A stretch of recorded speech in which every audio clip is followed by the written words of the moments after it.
Bitta menga shunaqa tuyuladimi yoki deyarli barcha yomon ishlar hozir oddiy holda bo'lib qoldi.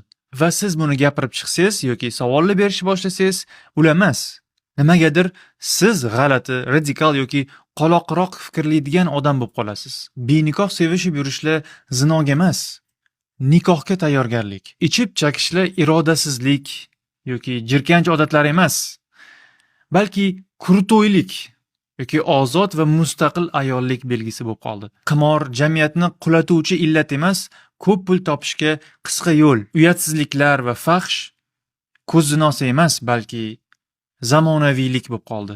Agar o'zingizga diningizdan kelib chiqib ma'lum bir chegara qo'ysangiz yoki nimadir qilishdan bosh tortsangiz, siz dinga chuqur kirib ketib qolgan bo'lasiz.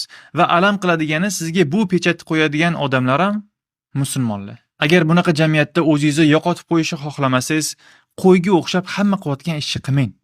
O'zi sal qo'pol chiqdi.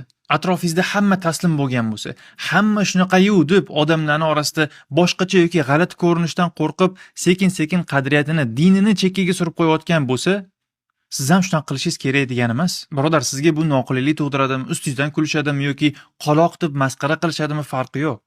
Qadriyatlaringizni mahkam ushing. Men ham buni orqasidan har doim juda ko'p hayt olaman va bu hozir normal holat. Birodar, biz hozir Rasululloh sollallohu alayhi vasallam tasvirlagan zamonda yashayapmiz.